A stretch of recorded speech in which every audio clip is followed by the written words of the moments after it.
நம்ம பனையூர் பாபு வந்து திமுகவில் என்னைக்கு சேர்ந்தாரோ அன்னைக்கே விசிக திமுக கூட்டணி இல்லை அப்படிங்கிறத மு.க. ஸ்டாலின் அவர்கள் வந்து சொல்லாமல் சொல்லிட்டாரு அப்படின்னு திருமாவளவன் அவர்கள் வந்து சொல்றாரு.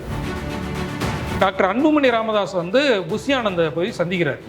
இந்த சந்திப்புக்கு அப்புறம் தான் அன்புமணி வந்து வெளியில வந்து பேசும்போது பேட்டி கொடுக்கும்போதே சொன்னாரு, இந்த சந்திப்புல புஷி ஆனந்தான சந்திப்புல வந்து ஜான ஆரோக்கியசாமி கூட இருந்தாரு அப்படின்னு சொல்லி. சீமான் வந்து இப்போ எங்க டிவிக்கு ஆட்சிக்கு வந்ததுல இருந்து அவர் டிஎம்கே கூட நட்பா இருக்கிற மாதிரியான ஒரு காட்சிகள் நம்ம பார்க்க முடியும்.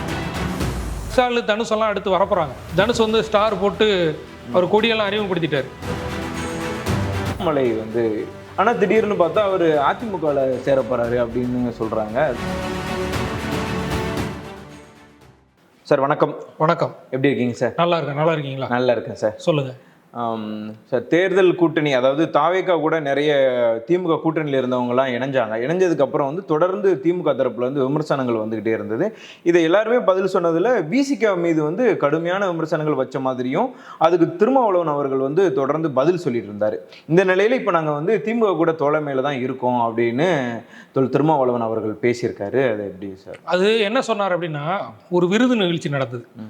விடுதலை சிறுத்தைகள் கட்சியில இருந்து விருது கொடுக்குற நிகழ்ச்சி. அப்போ அவர் என்ன சொல்றாரு அப்படின்னா, நம்ம பனையூர் பாபு வந்து திமுகவில் என்னைக்கு சேர்ந்தாரோ அன்னைக்கே விசிக திமுக கூட்டணி இல்லை அப்படிங்கிறத மு.க. ஸ்டாலின் அவர்கள் வந்து சொல்லாமல் சொல்லிட்டாரு அப்படின்னு திருமாவளவன் அவர்கள் வந்து சொல்றாரு. அன்னைக்கு மேடையில் பேசியிருக்காரு.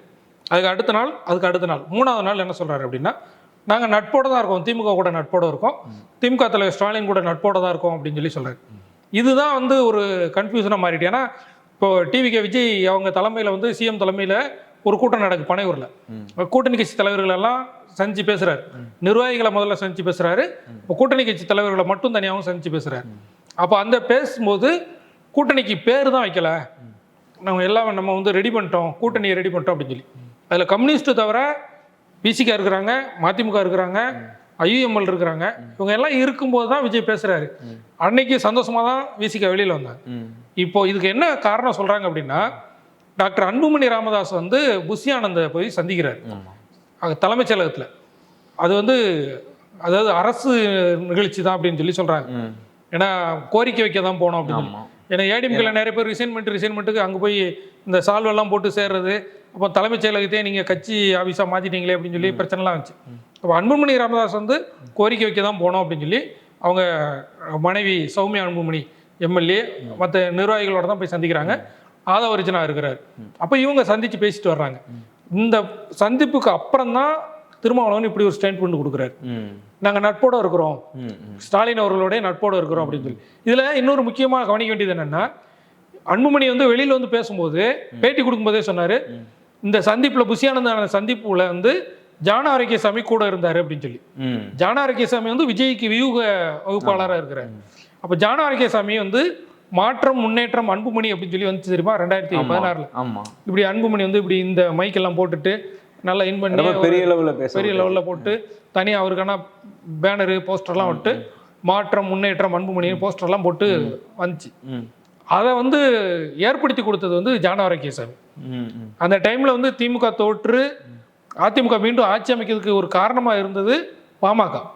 ஏன்னா ஒரு 60 முதல் 80 தொகுதிகளில் வந்து பாமக வந்து அதிக இடம் வாங்கினாங்க, வாக்குகள் வாங்கினாங்க. ஜெயிக்கலன்னா கூட ஒரு 80 தொகுதிகளுக்கு வந்து திமுகவுடைய தோல்விக்கு வந்து பாமக காரணமாக இருந்துச்சு. எல்லாரும் மக்கள் நல கூட்டணி சொல்லுவாங்க, நம்ம திரும்ப சொல்றது மக்கள் நல கூட்டணி வந்து நிறைய இடங்களில் டெபாசிட் போனது. ஆனால் பாமக வந்து 60க்கு மேல தொகுதிகளில் வந்து சீட் வாங்கினாங்க, திமுகவுடைய தோல்விக்கு காரணமாக இருந்தாங்க. அதிமுக ஜெயலலிதா திரும்ப ஆட்சிக்கு வந்தாங்க. அதுக்கு வந்து மாற்றம் முன்னேற்றம் அந்த ஸ்லோகன் தான். அதை கொண்டு வந்தது ஜான ஆரோக்கியசாமி. அவர் சீமானுக்கும் வேலை செஞ்சாரு, அன்புமணிக்கும் வேலை செஞ்சாரு, டிஎம்கேக்கும் வெளியில இருந்து சப்போர்ட் பண்ணாரு. இது எல்லாத்தையும் சேர்த்து வச்சுட்டு தான் அவர் டிவிகேக்கு போய் வேலை செஞ்சார். அப்போ டிவிகேல வந்து விஜய் வந்து பிராண்ட் பண்றதுக்கு வந்து ஜான ஆரோக்கியசாமி தான் பண்ணார். அந்த அடிப்படையில் அப்போ ஜான ஆரோக்கியசாமி என்ன சொன்னாலும் கேட்பாரு, நம்ம ஆதவரிஜனாவை மட்டும் நம்பி இருந்தா எந்த பிரயோஜனமும் இருக்காது அப்படிங்கிற ஒரு நிலை வந்து விசிகாவுக்கு வருது. அப்போ ஒரு நெருக்கடி வரும்போது அப்போ டிவிகேவை நம்பி நம்ம டிஎம்கேவை விட்டுறக்கூடாது அப்படின்னு சொல்லி அந்த மனக்குழப்பம் சொல்லுவோம்ல, அதுல வந்து அந்த ஏற்கனவே அவங்க வந்து தெளிவான ஸ்டேட்மெண்ட் வேற சொல்லியிருக்காங்க விசிகே தரப்புல இருந்து, பாமக கூட்டணிக்கு வந்தா நாங்க இருக்க மாட்டோம். ஆமா, பிஜேபியும் பிஎம்கேவும் எங்க இருக்கிறாங்களோ அங்க விசிகா இருக்காது அப்படின்னு சொல்லி சொல்றாங்க. அப்போ பிஎம்கே வந்துச்சுன்னா, ஏன்னா இங்க விசிகாவுக்கு வந்து 2 எம்எல்ஏ தான், பிஎம்கேக்கு 4 எம்எல்ஏ இருக்கிறாங்க. அப்போ அப்படி ஒரு நிலைமை வரும்போது நம்ம என்ன செய்யறது அப்படிங்கிறத யோசிக்கிறாங்க. ஆனால் தலைமை அப்படி முடிவு பண்ணுவாங்களா சார் விசிகேவை அவ்வளோ சீக்கிரம் வந்து வெளியே அனுப்புறதுக்கு? ஏன்னா அவங்களால தான் அவங்க வந்து ஆட்சியே. ஏன்னா விசிகேக்கு விழக்கூடிய வாக்குகள் வந்து டிவிகேக்கு தான் விழுந்திருக்கு. அது பெரும்பான்மையாக நிறைய இடங்கள்ல நம்ம வந்து பார்க்குறோம். அது மட்டும் இல்லாமல் ஒரே சமூகத்தில் விசிகே வந்து எந்த ஜாதியை நம்பி அரசியல் கட்சி நடத்திட்டு இருக்கிறாங்களோ எல்லாருக்குமான கட்சி. ஈழ பிரச்சனை, தமிழ்நாட்டினுடைய பொதுவான பிரச்சனைகள் பேசினா கூட ஒரு குறிப்பிட்ட ஓட் பேங்கை வந்து ஒரு குறிப்பிட்ட சாதி இருக்கிறாங்க. அதுக்கு வந்து 6 அமைச்சர்கள் கொடுத்துருக்காங்க, ஒரு துணை சபாநாயகர் கொடுத்துருக்காங்க. அப்படியான நிலையில அந்த விசிகே வந்து இல்லைன்னா கூட நம்ம ஜெயிக்க முடியும் அப்படின்னு சொல்லி ஜான ஆரோக்கியசாமி ரூட் போட்டு கொடுத்துருக்கலாம். அது என்ன நடந்துச்சுன்னு நமக்கு முழுமையாக தெரியல. தேர்தலில் என்னெல்லாம் நடக்கலாம்ல. இப்போ நீங்கள் ஜான் ஆரோக்கியசாமி பற்றி சொன்னீங்க, அவர் மூலயமா வந்து பாமக வந்து பேசினாங்க அப்படிங்கிறதையும், ஆல்ரெடி சீமானுக்கு அவர் வந்து வேலை பார்த்து கொடுத்தாரு அப்படின்னு சொல்லியிருந்தீங்க. இந்த நிலையில் சீமான் வந்து இதே மாதிரி பாமக மாதிரி வந்து கூட்டணிக்கு இணையதுக்கு வாய்ப்பு இருக்குமா? சீமான் வந்து இப்போ எங்கள் டிவிக்கு ஆட்சிக்கு வந்ததுலேருந்து அவர் டிஎம்கே கூட நட்பா இருக்கிற மாதிரியான ஒரு காட்சிகள் நம்ம பார்க்க முடியுது. ஏன்னா அனிதா ராதாகிருஷ்ணன் போய் சீர்வரிசை செய்கிறாரு.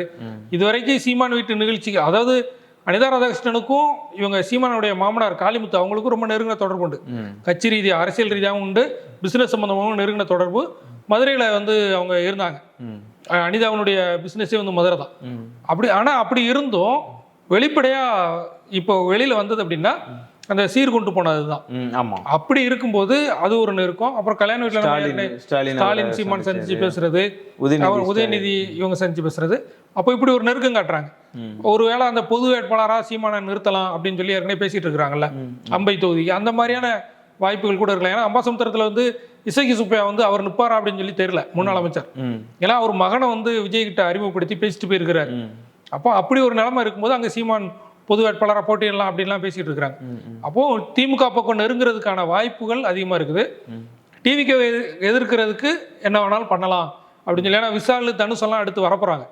தனுஷ் வந்து ஸ்டார் போட்டு அவர் கொடியெல்லாம் அறிமுகப்படுத்திட்டாரு.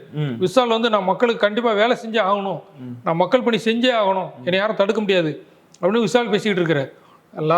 லாரன்ஸ் வேற, ராகவா லாரன்ஸ் வேற, நான் மக்களுக்கு எப்படியாவது உதவி செய்யணும் அப்படின்னு அவர் வேற துடிச்சிட்டு இருக்கிறார். இடையில சூர்யா கூட பத்தி சொல்லியிருந்தாங்க. சூர்யா வந்து அவரா எதுவுமே ஸ்டேட்மெண்ட் கொடுக்கல. அவர் ஒரு பக்கம் கல்வி பணிகள் செஞ்சுட்டு இருக்கிறாங்க. ஆனா இவங்க எல்லாம் பேசியிருக்கிறாங்க வெளிப்படையா. பேசும்போது இப்போ இவங்க அரசியலுக்கு வரும்போது என்ன நடக்கும் அப்படின்னு சொல்லி நம்ம அது அடுத்துதான் பார்க்கணும். இப்போதைக்கு சீமான் வந்து டிஎம்கே கூட நெருக்கமா இருக்கிறாரு.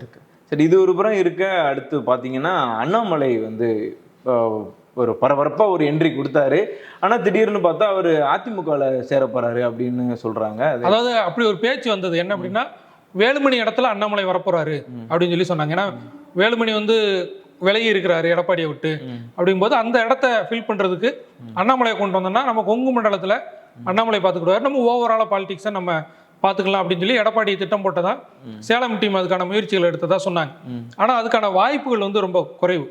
ஏன்னா எடப்பாடிய தலைவரா வந்து அண்ணாமலை ஏத்துக்கிட மாட்டார். ஒருவேளை அதிமுகவுக்கு தலைமையா அண்ணாமலையை கொண்டு வர்றதுக்கான வாய்ப்பு இருந்ததுன்னா அவர் சரின்னு சொல்லிட்டு வருவார். அதை வந்து அதிமுக காரங்க விட மாட்டாங்க. ஏன்னா திடீர்னு ஒருத்தரை வந்து தலைவரா வந்து அவங்க ஏத்துக்கிட மாட்டாங்க. இப்போ நேஷனல் பார்ட்டி அப்படின்னா ஓகே, இப்போ செல்வ பிறந்தகை வந்து 4-5 கட்சிக்கு போயிட்டு காங்கிரஸுக்கு தலைவராக வரலாம். நயனார் நாகேந்திரன் 2 கட்சிக்கு போயிட்டு 3வது பிஜேபிக்கு வந்து தலைவராகலாம். ஆனா அதிமுக வந்து அதுக்கான வாய்ப்புகள் இல்லை.